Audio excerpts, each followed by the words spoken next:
Hello po mga kababayan, si Dante Maravillas. So habang todo yung kaguluhan mga kababayan sa Senado, kakaiba naman ang trabaho. Trabaho lang ng trabaho yung ating mga members ng Congress. So tingnan naman ninyo mga kababayan, yung ating Kongreso. Yung mga priority bills, mabilis nilang naipasa. Very productive po. 18 measures passed by the House, energy bills. Yung mga senador po, yung Senate minority, nagtatrabaho at gustong magtrabaho. Kaya lang hindi magkakoro mga kababayan kasi ayaw nang magtrabaho ng Senate majority. So yun ang nagkakalungkot ngayon mga kababayan. Yan ang ating Congress. Very productive sila. Sige lang ang trabaho mga kababayan. At trading ready sila para sa impeachment. Sabay-sabay nilang ginawa.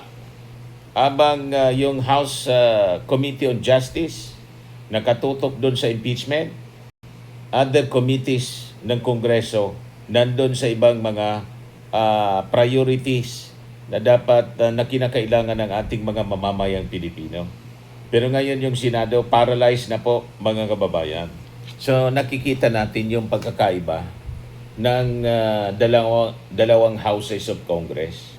Yung Senado natin naging inutil na po dahil sa matinding politika at sa kagustuhan nilang paligtasin si Sara Duterte. Majority kasi sa mga members ng Senate majority ay puro may kaso, sari-saring kaso at karamihan plunder mga kababayan in corruption. So makikita natin puro na inutil ang nasa Senado mga kababayan, sa Senate majority. So makikita natin trabaho, hindi politika. Ang ginagawa ng ating Congress, the lower house, hindi politika at maruming laro tulad ng ginagawa ng Senado ngayon. So ang tunay na sukatan mga kababayan sa tiwala ng bayan ay ang konkretong output ng legislative. So habang yung Kamara abala sa pagpasa ng mga batas na may direktang pakinabang po sa milyon-milyon ng mga Pilipino, ang Senado po, lalo na yung Senate majority na aligned sa mga Duterte, ay nalulunod po sa sarili nilang ingay, personal na tensyon at maruming laro na walang ibang layunin mga kababayan ay para maantala o mag-antala ng hustisya at protektahan yung kanilang mga personal na interes. Pero tingnan ninyo yung Kamara, nakatutok sa tunay na trabaho, hindi lang puro impeachment. Pinatunayan po ng mababang kapulungan ng Congress na kaya nilang sabay-sabay bigyang pansin ang mga krusyal na batas sa ilalim ng LEDAC agenda. Taliwas po sa iba na nauubos ang oras sa puro kontrobersyal na mga bagay-bagay, puro kontrobersya at investigasyon na wala man pong direksyon. So sa Congress, more than 60 bills yung naipasa, naging batas mga kababayan. Sa loob lamang po ng 2 araw noong Mayo 25 hanggang 26, nagawang aprobahan ng Kamara ang 36 na mga bills sa third reading at 21 proposed law sa second reading para po masigurong hindi nasasayang yung mga nalalabing araw ng kanilang sesyon. So makikita natin ang tunay na trabaho ng Congress. Then parte sa kanilang sinulong yung tunay na transparency po sa gobyerno. Yung Right to Information Act, Right to Access Information Act upang lalong palakasin ang pananagutan po ng mga opisyal at ibalik po yung tiwala ng publiko sa ating pamahalaan. Abang yung ibang institusyon, lalo yung Senado, abala doon sa sarili nilang mga kaguluhan. Yun ang nakakalungkot ngayon, yung Senado po.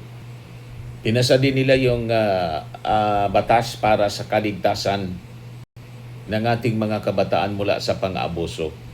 Yung laban sa malnutrisyon, yung National Feeding Program, patungong National Nutrition Program.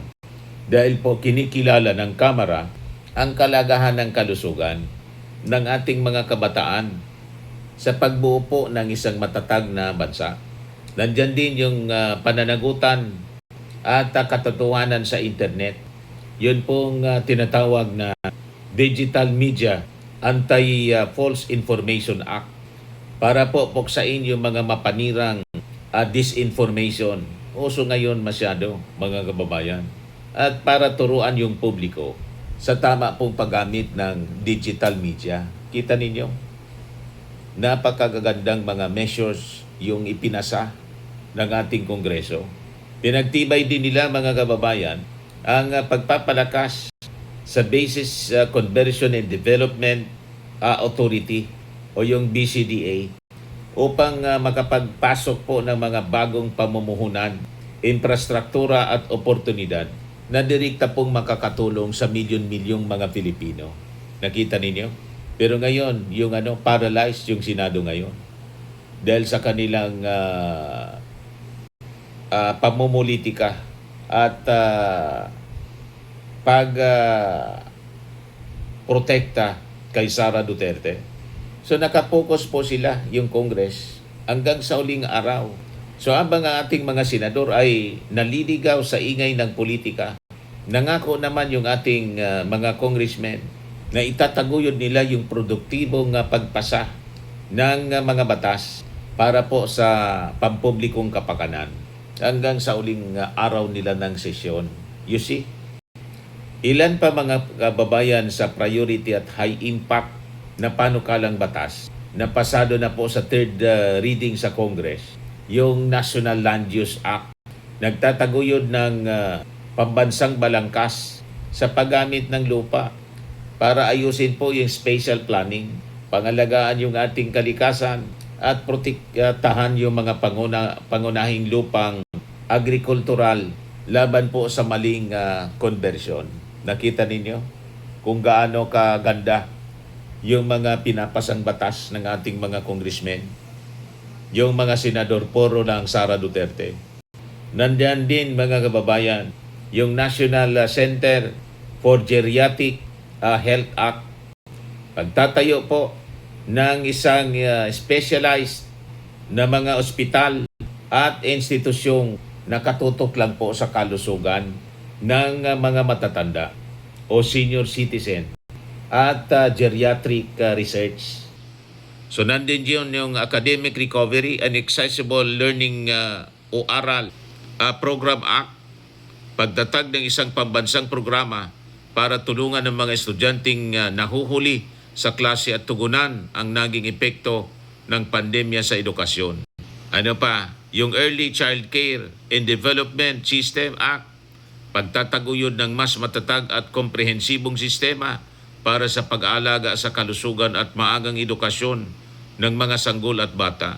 Nandyan din yung amendments to the 4-Piece Act, pag-amyenda sa Pantawid Pamilyang Pilipino Program upang mas mapaganda ang pamamahagi ng pinansyal na tulong at mapalawak ang sakop nito para sa mga mahirap na pamilya.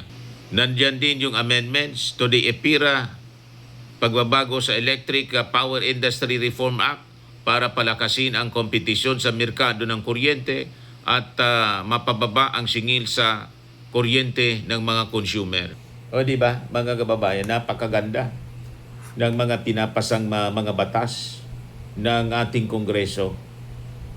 What about yung Senado? Puro kaguluhan po yung ginagawa sa liderato po ni Alan Peter Cayetano. Kaya tama yung panawagan ng Senate Minority na itong itong mga majority senators, imbitado sila na lumipat sa minority para makapagtrabaho na other than kay Alan Peter Cayetano. Sabi ni Tulfo, diyan ka na lang anya, maiwan ka diyan. So ano pa, mga kababayan, yung mga naipasa, isa-isahin ko po sa inyo para makita ninyo yung pagkakaiba pagdating sa trabaho ng Kongreso at sa kanang Senado. Nandyan yung pagpasa nila sa Waste Energy Act, pagtatakda ng batas at regulasyon para payagan ang paggawa ng enerhiya o kuryente gamit ang mga nakolektang basura ng mga munisipyo at lungsod. O di ba? Mga kababayan, napakaganda. PRC license validity extension, pagpapahaba ng bisa ng Professional Regulatory Commission o PRCID mula 3 hanggang 5 taon para mabawasan ang abala at gastos ng mga lisensyadong profesional. So mula sa pananaw ng batas at konstitusyon, ang pagkaantala ng mga mahalagang reforma sa Senado ay isang malinaw na pag-iba, mga kababayan, sa kanilang sinumpaang tungkulin. Ito ay dereliction of duty, mga kababayan, na kanilang ginagawa. So ang pagkapit po ng ilang mga DDS-aligned senators sa mga personal na atake, pag-iwas po sa diskurso at pagtatanggol sa mga questionable issue ay hindi po simpleng pamumulitika. Ito po ay hayagang pagtalikod nila sa interes ng publiko para lang maging protektor ng iilang tao. Yun ang nakakalungkot dito. Habang yung Kamara ay gumagawa ng mga batas na nakabatay po sa merito, ang mga senador naman po ay gumagamit ng maruming laro upang tabunan ang kanilang walang kabuluhang output. Ang ebidensya ng kanilang kapabayaan, mga kababayan, ay makikita sa talaan ng mga batas na nakabinbin hanggang ngayon. Isang katotohanan na hindi kayang takpan ng anumang ingay sa social media. So habang ang mga DDS-aligned senators ay abala sa kanilang maruming laro, drama at pagprotekta sa kanilang mga kakamping sangkot sa korupsyon, ang Kamara naman po ay patuloy na nagpapasabog ng tunay na resulta, batas at serbisyo na direkta pong magpapabago sa buhay ng bawat Pilipino. So mabuhay yung ating Kongreso, the lower house. Yung Senado, isumpa natin yung Senado. Kasi po kasumpa-sumpa ang kanilang mga pinagkakagawa.